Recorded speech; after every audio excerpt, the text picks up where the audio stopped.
think it's more likely than not that the coronavirus emerged naturally or from a lab accident?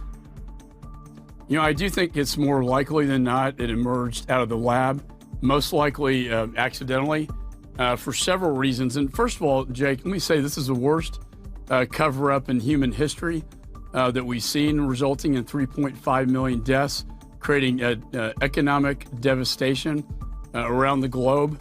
As you mentioned, though, it was just declassified that 3 of the researchers were actually hospitalized in November of 2019 with flu-like symptoms consistent with COVID. President Biden has ordered this 90-day review by the intelligence community to see what they think. If they conclude the same thing that you have, and there's no reason to think that they wouldn't, what should the world do? What should President Biden do? Well, I'm glad the president finally has done this. It's long overdue. I think because they have destroyed everything at the lab, it could be very inconclusive. We have signals intelligence and human and other forms of intelligence, but it may not be 100%. But I think saying it's more likely than not is probably the right answer here. Texas lawmaker Michael McCall there, who was the top Republican on the House Foreign Affairs Committee, giving the lab leak theory some more height. He was telling CNN's Jake Tapper that the origins of COVID-19 is the worst cover-up in human history and that the virus likely emerged from a lab leak. For a long time, mainstream media wouldn't touch reporting this theory, but in the last week or so, it has made serious headlines. Last week, President Biden started to take the theory the coronavirus originated in a Chinese lab more seriously. He issued a 90-day directive to US intelligence agencies to investigate 2 theories. Either the virus originated from an infected animal that transmitted to humans, or it came from a lab leak. Michael McCall called Biden's decision long overdue, especially as China has been accused of a major cover-up and that any evidence the virus came from a lab is probably destroyed. Mainstream media has been hesitant in giving attention to the theory because it was considered a conspiracy theory for so long and that it was just a theory Trump had backed up. President Trump was one of the first people to suggest the theory could have been the source, but he was slammed by media for doing so. CNN's Chris Cuomo a few days ago falsely claimed the theory is a newer notion and that's something the United States government hadn't pursued yet.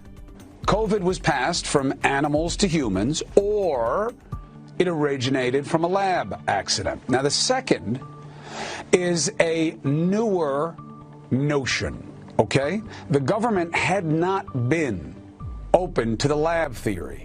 That is why it is so politically charged. It was dismissed as a conspiracy early on, but now is under serious consideration. Why? An intel report determined several researchers at the Wuhan Institute of Virology were hospitalized for an unknown illness in November 2019, the month before China reported its first COVID case.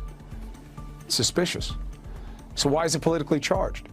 Because Trumpers who were complicit in playing down the pandemic reality in America are now seeing more interest in the China lab theory as some kind of vindication, enough to play I told you so with Fauci.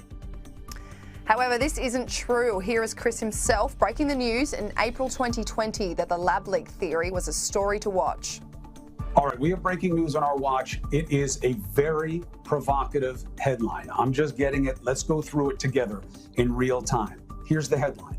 The United States is pursuing the theory that the virus started in a Chinese lab, not a market. I know the internet is rife with conspiracy theories and concerns that this was something that was worked on, that was designed. And that's why we don't understand. But if they're investigating it and they can get sources, other sources told CNN the U.S. intel hasn't been able to corroborate the theory, but is trying to discern whether someone was infected in the lab or it was about poor handling. So this is a story to watch. I know many are curious about it. New information. They are looking at it at the U.S. intel level. As we get more, you'll get more. Former President Donald Trump appeared on Fox News last week where he said he has very little doubt the virus came from a virology lab in Wuhan. He told Dan Bongino, "Now everybody is agreeing that I was right when I very early on called Wuhan as the source of COVID-19, sometimes referred to as the China virus."